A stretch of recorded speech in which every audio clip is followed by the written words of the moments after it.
Um, so, how does type 2 diabetes develop within the body? Oh, type 2 diabetes. Okay.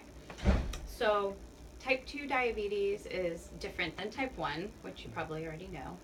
And type 2 can come from a few different things, but all the research has shown more recently that it's definitely related to your weight, and especially something called central obesity, which is the weight that you carry right here in your midsection, like your stomach fat, basically.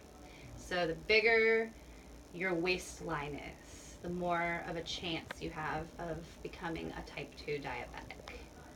Um, there are some like genetic components too, so some people might be more predisposed to it than others, but the main cause really for type 2 diabetes is, your health and your weight.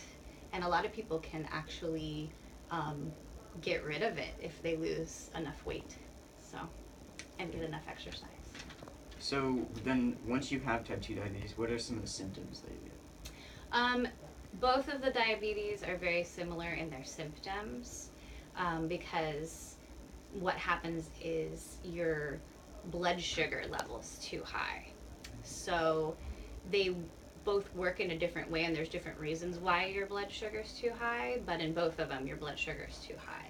So what happens is, say I eat a banana and there's carbohydrates in the banana and sugar, and my body can't basically use that sugar in the same way that it normally would if I'm diabetic. So it ends up staying in my bloodstream when it really shouldn't do that.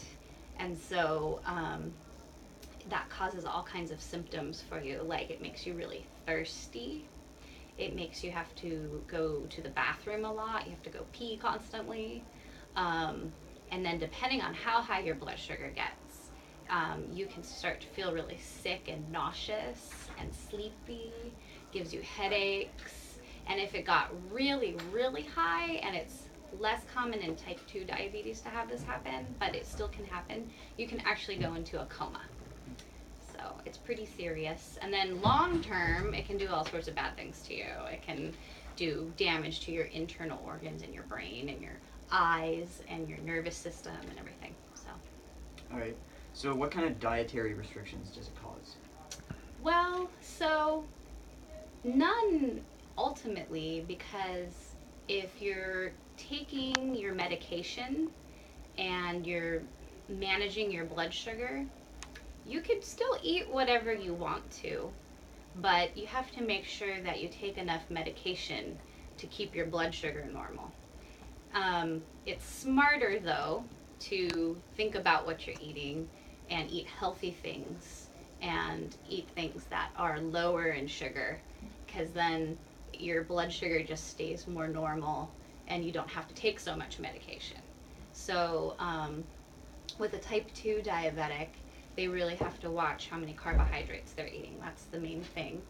And then it's good to kind of try to balance things out with protein and fats and things like that. So there's a lot of nutrition involved, and most people who have diabetes end up working with a doctor or nutritionist at some point to kind of at least help them in the beginning to figure all of that out. Um, but yeah, it's a good idea to try to avoid things that are high in sugar, especially if you're a type 2 diabetic. Like soda, especially. That's one of the worst. Yeah. So, what are some obstacles that, like, an everyday person that has type 2 diabetes could face? Well, it's a lot to think about all the time because you can't just go and eat whatever you want whenever you want. And you also have to be checking your blood sugar at certain intervals. So, it makes life a little more complicated. You have to carry around a blood glucose meter so that you can poke your finger and check your blood and see how much blood sugar you have at that time. And then if it's high, you have to treat yourself. You need to take some medication. Um, and then you have to be constantly aware of what you're eating and how many carbohydrates that you're eating. So, like for example, say you ate a banana right now. Do you have any idea how many carbohydrates are in a banana? Not. Yeah, most people don't. So you literally have to know how many carbohydrates are in everything that you eat and keep track of that. So, you know, now with iPhones and things like that, there's apps that you can carry around with you and look things up. But it can be challenging, especially if you're eating out, because you don't always know what's in all the food that you're ordering, and the restaurant doesn't know how many carbohydrates are in the food that they're serving, you know. So, yeah, it just makes your life more complicated, and you have to think a lot more about what you're eating and what you're doing. And exercising, on the other hand, makes your blood sugar come down.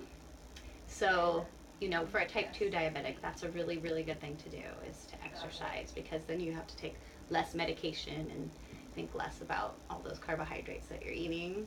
But at the end of the day, you know, it's just a lot more to think about. All right. So how is it treated or managed? So for type 2 diabetes, it depends on how severe it is. So most people who are just diagnosed with it and haven't had it for very long, they can take some medications. One of them is called metformin, and it's a pill that they take every day, and it helps regulate their blood sugar. Because what happens in type 2 diabetes, in the beginning anyway, is that um, your pancreas is still producing insulin, which is what breaks down the sugar in your blood. Um, but what happens for some reason is um, your cells aren't able to use the insulin and aren't able to uptake the sugar that's broken down by the insulin. So this medication that you take makes that possible for your body to do that. And then if you go for a long time with type 2 diabetes, and you don't manage it well, and you know, you don't take your medicine, and you don't exercise, and you don't think about what you're eating, it'll get much worse.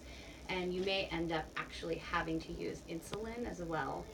And so then you're having to give yourself injections with needles of insulin every time you eat something, um, or drink something, or, you know, so it gets worse if you don't take care of yourself. So what should someone do if they see someone with diabetes in some sort of emergency situation? Um, the biggest emergency with diabetes is getting hypoglycemic, which means that your blood sugar immediately, at least like 15 grams of sugar. And usually in about 15 minutes, if they have that, they're feeling better and they feel normal again.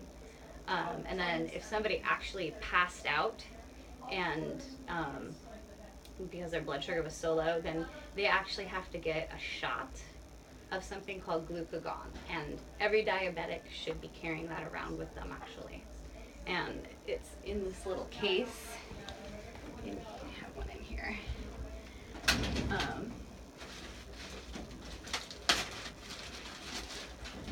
In here. And every diabetic should have this on them all the time. And it should be, you know, in their backpack or purse or wherever.